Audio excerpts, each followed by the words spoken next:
सलाम मेरे अजीज पंखो। आज 8 मुहर्रम है, मतलब ये वो महीना है जिसका हर मुसलमान के दिल में अलग मुकाम है। लेकिन कुछ ऐसी बातें जो मैंने नोट की हैं और मैं इस बारे में बात करना चाहती हूँ। इस वीडियो में मैं जो कुछ कहूंगी उससे हरगिज मेरा मकसद किसी को ऑफेंड करना नहीं है। ये मेरी जाती राय है और आप सब मेरे सपोर्टर्स, और मुझे लगता है कि अगर कोई भी बात हो तो मैं तुम सबके साथ शेयर कर सकती हूँ। तो इसीलिए मैं अपनी फीलिंग्स तुम सबके साथ शेयर करना चाहती हूँ। आज की वीडियो में हंसी मजाक नहीं है। अगर तुम हंसी मजाक एक्सपेक्ट कर रहे हो तो इस वीडियो को बंद कर दो। बहुत से लोगों ने कहा कि मुहर्रम के दिनों में वीडियोस अपलोड ना करो या आशूरा के दिनों में, और मैंने भी यही सोचा था कि इन दिनों में कोई वीडियो नहीं आएगी। लेकिन कुछ ऐसा देखने को मिल रहा है कि मैं ये वीडियो बनाने पर मजबूर हो गई हूँ। नो डाउट मुहर्रम में एक बहुत एहतराम करने वाला महीना है, लेकिन मैं उस सब की डिटेल्स में नहीं जाऊंगी। मुहर्रम में जो भी हुआ हम सब जानते हैं, लेकिन मैं बात करना चाहूंगी अपनी, आपकी और अपने इर्द गिर्द मौजूद लोगों की। क्या ये नाच गाना, हंसी मजाक सिर्फ मुहर्रम या रमजान जैसे महीनों में ही इनकी परहेज करनी चाहिए? इस सवाल का जिसका जवाब भी हाँ है तो वो बहुत बड़ा मुनाफिक और स्टेरियोटाइप है। और मुझे समझ नहीं आती हम लोग क्यों दूसरों को जज करने में 1 मिनट नहीं लगाते हैं। और ये जो कीबोर्ड जिहादी हैं, मुझे अपने ईमान से बताएं कि क्या 100% बाहर से ये वैसे ही हैं जैसे ये अंदर से हैं?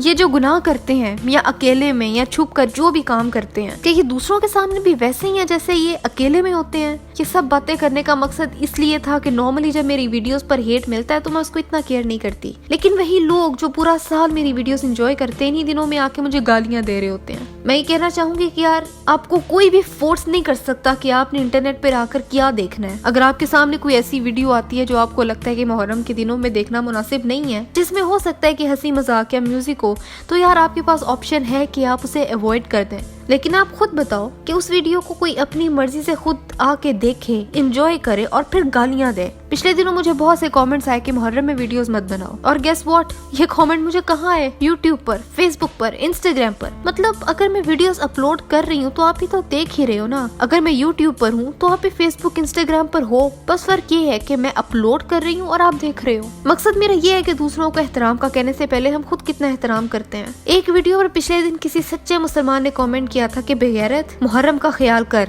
और मजे की बात यह है, कमेंट मुझे उस वीडियो पर आया जो 1.5 महीना पुरानी है। वाह, कैसे सच्चे मुसलमान है कि अगले बंदे को गाली देकर मुहर्रम का एहतराम करने को कह रहे हो। पहले इंसानों का एहतराम करना खुद सीखो, उसके बाद दूसरों को तलकीन करो। मुहर्रम में अगर वीडियोस अपलोड नहीं करनी चाहिए तो क्या गालियां देनी चाहिए? यार इतने जजमेंटल क्यों हो गए हैं हम लोग? हमारी जुबानी इतनी गंदी क्यों हो गई है? हम क्यों इतना बट गए हैं? कोई शिया, कोई सुन्नी, कोई बरेलवी, कोई कुछ। जिस इस्लाम को जिंदा रखने के लिए करबला में इतनी कुर्बानियां दी गई थीं, अब कोई उस इस्लाम का भी मानने वाला है या सब फिरकों में बट गए हैं और हर दूसरे बंदे को जन्नती और जहन्नुमी का टिकट दे रहे हैं? सिर्फ अपने फिरके को इज्जत देनी है, बाकियों को मुसलमान तक नहीं समझना। मतलब अगर तुम्हारी सोच मेरी सोच से अलग है तो ऐसी की तैसी तुम्हारी। अफसोस है यार, अपनी ओपिनियंस दूसरों पर थोपना बंद कर दो। खुदा दा वास्ता तो जिंदगी बहुत आसान हो जाएगी। और इन दिनों तो वैसे ही एशिया कप चल रहा है, तो मैं देखूंगी कि कितने लोग टीवी ऑफ करके जरा सा भी एंटरटेनमेंट लेने की कोशिश नहीं करेंगे, क्योंकि भाई मुहर्रम है। खैर अगेन कोई ऑफेंड हुआ है तो I am sorry for that, लेकिन मेरी बात समझने की कोशिश कीजिए। आज के लिए बस इतना ही था। मेरी लास्ट वीडियो ये है, यहाँ देखें, सब्सक्राइब यहाँ करें। मेरा दूसरा चैनल है गोल रोटी, उसको भी सब्सक्राइब करें। अगली वीडियो किस टॉपिक पर होनी चाहिए मुझे ये भी बताएं, और मैं मिलती हूँ आपसे 2 दिन बाद एक नई वीडियो के साथ। This video was sponsored by iCap Pakistan. For more information about iCap, please check out the links in the description.